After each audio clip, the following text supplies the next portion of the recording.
Hello everyone, good morning, જય માતાજી, જય દ્વારકાધીશ. કેમ છો તમે બધા? આઈ હોપ કે તમે બધા મજામાં જશો. જો હું અહીંયા બ્રેકફાસ્ટની પ્રિપરેશન કરતી હતી, તો બ્રેકફાસ્ટ માટે આજે મેં બ્રેડ બટર જામવાળું ચીઝ બ્રેડ બનાવી હતી. હરીશ્રીની તબિયત થોડી ઢીલી હતી આજે, તો એના માટે થોડું ઇન્ટરેસ્ટિંગ બનાવીએ તો એ ડાયવર્ટ થઈ જાય. અને જો પછી તે શાંતિથી બેઠા બેઠા ટીવી જોતી હતી, થોડી વાર એને ટીવી જોવા દીધું. ઇન બિટવીન મેં એના માટે લેમનેડ બનાવી દીધું હતું. તો મસ્ત લેમનેડ એન્જોય કરી અને પછી આજે બપોરે મારે ઇડલીનો પ્રોગ્રામ હતો, તો ઇડલી માટે મેં સાંભાર ખીરું રેડી કરી લીધું હતું, ઘરે જ બનાવેલું હતું, અને સાંભાર પણ બોઇલ કરવા માટે રાખી દીધો હતો. અને જો અહીંયા હું વઘારની પ્રિપરેશન કરી રહી છું, અને ચણા દાળ અને અડદની દાળ એડ કરી અને મેં મસ્ત એને થોડી ફ્રાય થઈ જાય ત્યાં સુધી શેકાવા દીધી. અને પછી હવે હું એની અંદર બધા વઘારના મસાલાના એડ કરીશ, જેમ કે સૂકા લાલ મરચાં, રાઈ, જીરું, હિંગ બધું એડ કરી અને સરસ મજાનો આપણે વઘાર કરીશું. પછી સરસ વઘાર એકદમ બેસી જાય એટલે ત્યારબાદ એની અંદર હું બધા મસાલાઓ એડ કરીશ વન બાય વન. જો બાળકોને મજા ન હોય ત્યારે આવું થોડું થોડું મળી જાય ને, તો એમનું માઇન્ડ ડાયવર્ટ થઈ જાય. અને થોડું ન જમતા હોય તો થોડુંક જમવાની ટ્રાય કરે, જો એમને ભાવથી વસ્તુ મળી જાય. એને ઇડલી સાંભાર તો જ્યારે આપણે થોડું વીક ફીલ થતું હોય ત્યારે તો બેસ્ટ છે એના માટે. તો મેં આજે બપોરે જ બનાવી દીધા હતા. મોસ્ટલી તો હું રાત્રે જ બનાવું છું, પણ મને એમ થયું કે આજે હું બનાવી દઉં ને તો હરીશ્રી એન્જોય કરશે, થોડું તો થોડું પણ જમશે એટલીસ્ટ. નહીંતર તો જ્યારે બાળકને મજા નથી હોતી તો સૌથી પહેલાં તો તે જમવાનું જ બંધ કરી દે. જો મારી અનિયન પણ મસ્ત ફ્રાય થઈ છે અહીંયા, અને અનિયન સરસ મજાની ફ્રાય થઈ જાય પછી હું અહીંયા બધા મસાલાઓ એડ કરીશ વન બાય વન, તમને બતાવતી જઈશ. જો મેં અહીંયા આદુ મરચાંની પેસ્ટ લઈ લીધી હતી, એને પણ સરસ મજાનું ફ્રાય થવા દઈશું આદુ મરચાંની પેસ્ટને.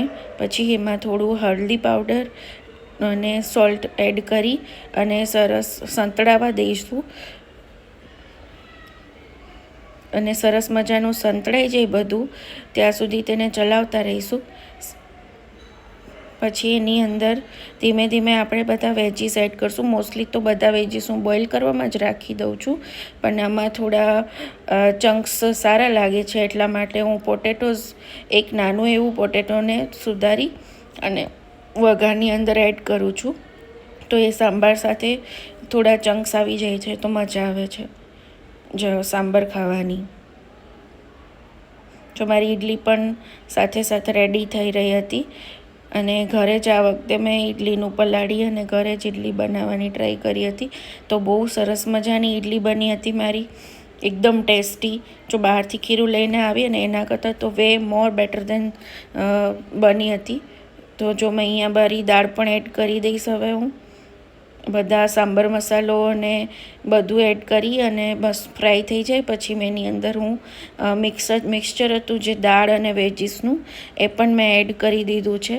અને થોડી હું એની અંદર આંબલી પણ નાખીશ, તો એના લીધે શું બહુ સરસ મજાનો એકદમ બહાર જેવો જ ચટપટો સાંભાર તૈયાર થઈ જશે. જો સરસ મજાનું હલાવી દઈશું હવે આપણે.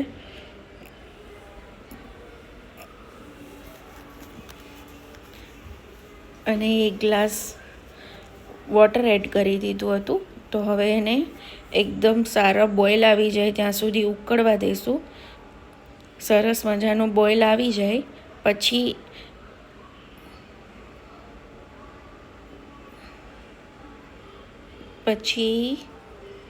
જો ઇડલી પણ મારી રેડી થઈ ગઈ છે. હું એને ચેક કરતી હતી કે સરસ પાકી ગઈ છે કે નહીં. તો જો અહીંયા મારું પ્લેટર પણ મેં રેડી કરી લીધું છે. ઇડલી અને સાંભાર કેટલું ટેમ્પટિંગ લાગે છે એને ગાઈઝ. મસ્ત ઇડલી સાંભાર અમે લોકો એન્જોય કર્યા હતા વિથ અનિયન એન્ડ ટોમેટોઝ. પછી અમે થોડી વાર બધા આરામ કરી લીધો, અને પછી સાંજના ટાઈમે અમે મારા પપ્પાના ગામ ગયા હતા, ત્યાં બાજુમાં જ છે, તો ત્યાં મજા આવે છે. તો હરીશ્રી થોડું એના ફ્રેન્ડ સાથે રમે તો એનો ટાઈમ પાસ થઈ જાય. અને એને ત્યાં બહુ ગમે છે. ત્યાં એની બહુ બધી ફ્રેન્ડ્સ છે, તો એ બધા સાથે બહુ જ એન્જોય કરે છે ત્યાં, અને બહુ જ મજા આવે છે. અને પછી ત્યાં મંદિરે, મારા ગામમાં જ મારા માતાજીનું મંદિર છે, નાગબાઈ માતાજીનું, તો ત્યાં પણ હરીશ્રી થોડી વાર એના ડેડી સાથે પ્લે કરવા ગઈ હતી. અને સાંજે પછી અમે બધા સાથે મળી અને જમ્યા હતા બારે ફળિયામાં. અમે રાત્રે બનાવી હતી સેન્ડવિચ. અને જો મારા પપ્પા અહીંયા બેઠા છે ખાટલા ઉપર, અને મૂનલાઇટની અંદર અમે લોકો મસ્ત ઠંડા ઠંડા પવન સાથે અમારું ડિનર એન્જોય કરતા હતા. અને અમે ત્યાં સેન્ડવિચ બહુ જ સરસ બનાવી હતી, અને બધાને બહુ જ ભાવી હતી સેન્ડવિચ, બહુ મસ્ત બની હતી. મારા પપ્પા કઈ દિવસ ખાઈ નહીં, પણ તે દિવસે એમને પણ ટેસ્ટ કરી તો એમને પણ બહુ જ સારી લાગી. બાકી એમના માટે તો એમનું ભાજી ને રોટલી ને એવું બન્યું હતું. પછી રાત્રે આવીને અમે લોકો થોડી વાર ગાર્ડનમાં પ્લે કરવા ગયા હતા. તો જો અહીંયા હરીશ્રી અને એના ડેડી બંને ગાર્ડનમાં રમે છે, હરીશ્રીને રમાડે છે.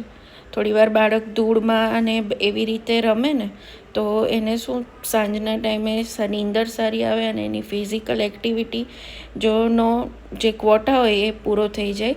જો બહુ જ સરસ મૂનલાઇટમાં એટલો સરસ ઠંડો ઠંડો પવન આવતો હતો, અને હરીશ્રી એના ડેડા સાથે ક્વોલિટી ટાઈમ સ્પેન્ડ કરતી હતી. આવા જ બધા ક્યુટ મોમેન્ટ્સ જ્યારે એ મોટી થશે ત્યારે આપણે જોઈશું, તો ચેરિશ કરીશું. તો હરીશ્રી સાથે અમારા ડે આખો દિવસનો એટલો સરસ જાય છે, અને અમે લોકો બહુ એન્જોય કરીએ છીએ એની સાથે. અને એટલી નોટી છે, તો એના જ આખો દિવસ એમાં જ અમને ઇન્વોલ્વ રાખે છે એના ડે એની સાથે જ. જો અહીંયા એ મેરી ગો રાઉન્ડમાં બેસી ગઈ હતી અને રાઉન્ડ કરતી હતી એના ડેડા સાથે, તો એને બહુ જ મજા આવે છે. સૌથી વધારે સારું ક્વોલિટી ટાઈમ એની સાથે જ સ્પેન્ડ કરે છે. તો ચાલો bye bye guys, good night.